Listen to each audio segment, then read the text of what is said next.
Assalamualaikum warahmatullahi wabarakatuh. Perkenalkan, nama saya Dwi Kurniasari dengan NIM A1S122034. Saya berasal dari kelas R1 Prodi Bimbingan Konseling. Di sini saya akan menjelaskan atau mengidentifikasikan tentang ketertarikan interpersonal.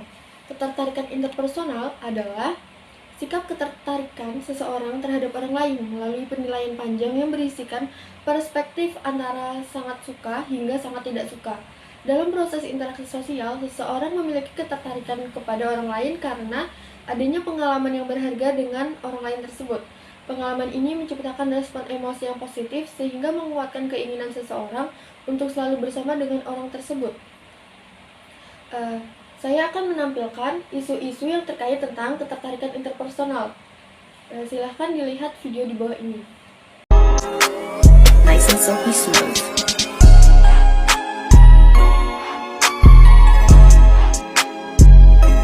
Dari video di atas, maka dapat saya identifikasikan bahwa orang yang sedang berpacaran merupakan salah satu contoh ketertarikan interpersonal. Mengapa? Karena salah satu individu memiliki ketertarikan terhadap orang lain melalui penilaian dan sudut pandang bagaimana orang yang ia lihat. Ketertarikan interpersonal juga disebabkan dari kesamaan hobi, sefrekuensi, atau fisik yang menarik. Itu merupakan penjelasan dari video yang saya paparkan. Selanjutnya, ketertarikan interpersonal ini memiliki dua faktor, yaitu faktor internal dan faktor eksternal. Faktor internalnya yaitu yang pertama, harga diri. Harga diri itu seseorang dengan harga diri yang tinggi cenderung memiliki keinginan untuk memberikan penghargaan sosial yang rendah, namun merasa percaya diri untuk mencarinya. Sedangkan seseorang dengan harga rendah cenderung berkeinginan untuk memberikan penghargaan sosial yang tinggi, namun kurang percaya diri untuk memperoleh penghargaan tersebut. Selanjutnya yaitu motivasi sosial. Adanya motivasi sosial dalam diri individu yang berupa kebutuhan untuk berafiliasi dan kebutuhan untuk berhubungan intim mendorong individu untuk memunculkan ketertarikan dalam hubungan sosial. Selanjutnya yang ketiga yaitu tekanan emosional atau stres. Jika seseorang berada dalam situasi yang mencemaskan atau menakutkan, cenderung menginginkan kehadiran orang lain. Kehadiran orang lain tersebut mendorong rasa suka pada individu tersebut. Yang keempat yaitu perasaan atau mood positif. Kita cenderung tertarik atau menyukai orang lain yang kehadirannya bersamaan dengan munculnya perasaan positif. Sekalipun perasaan positif ini tidak ada kaitannya dengan perilaku orang tersebut. Yang kedua yaitu faktor eksternal atau faktor dari luar. Faktor ini yang pertama yaitu ketertarikan fisik. Penampilan fisik yang menarik memiliki keuntungan sosial, yaitu memunculkan ketertarikan pada orang lain dan lebih mudah mendapatkan bantuan. Sebuah penelitian menunjukkan bahwa sebagian besar orang percaya jika laki-laki dan perempuan yang memiliki karakteristik positif seperti menampilkan ketenangan, mudah bergaul, mandiri, dominan, gembira, seksi, mudah beradaptasi, sukses, dan feminim dibandingkan orang yang tidak menarik. Yang kedua yaitu kesamaan. Kita cenderung menyukai orang-orang yang memiliki kesamaan dengan kita dalam hal sikap, nilai, minat, latar belakang, atribut fisik, dan kepribadian. Mengapa demikian? Yang pertama yaitu kita cenderung menyukai orang lain di mana mereka memiliki sikap yang sama dengan diri kita, agar seluruh unsur kognitif kita konsisten. Yang kedua yaitu orang yang memiliki kesamaan dengan kita cenderung lebih mudah menyetujui pandangan kita dan mendukung keyakinan kita tentang kebenaran pandangan tersebut.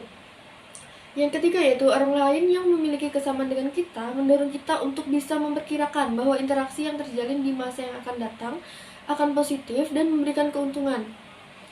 Yang ketiga yaitu kemampuan.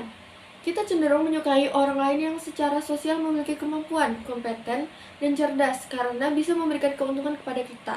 Tipe kemampuan atau kompetensi yang penting tergantung pada sifat dari hubungan kita dengan seseorang. Keuntungan tersebut diantaranya mampu membantu kita untuk menyelesaikan masalah, mampu memberikan nasihat, dan sebagainya.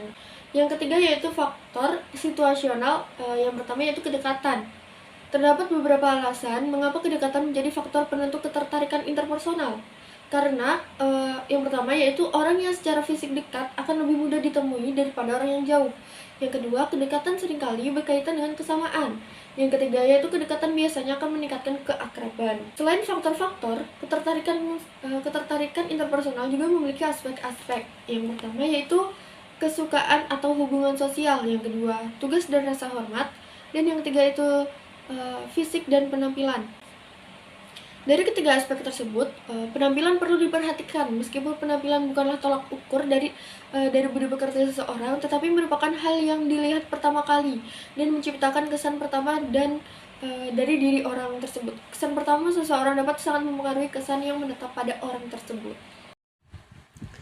Yang dapat saya lakukan sebagai konselor yaitu dalam pelaksanaannya, guru BK dalam meningkatkan komunikasi interpersonal yaitu dengan melihat masalah siswa, penyebabnya, menetapkan kelas atau siswa yang menjadi sasaran layanan, menetapkan waktu layanan, mempersiapkan satelan, menyiapkan alat dan teknik layanan. Kemudian di dalam pelaksanaannya, layanan bimbingan kelompok, permainan dan diskusi kelompok diberikan di ruang kelas atau di halaman sekolah, sedangkan layanan konseling individu diberikan di kantor BK.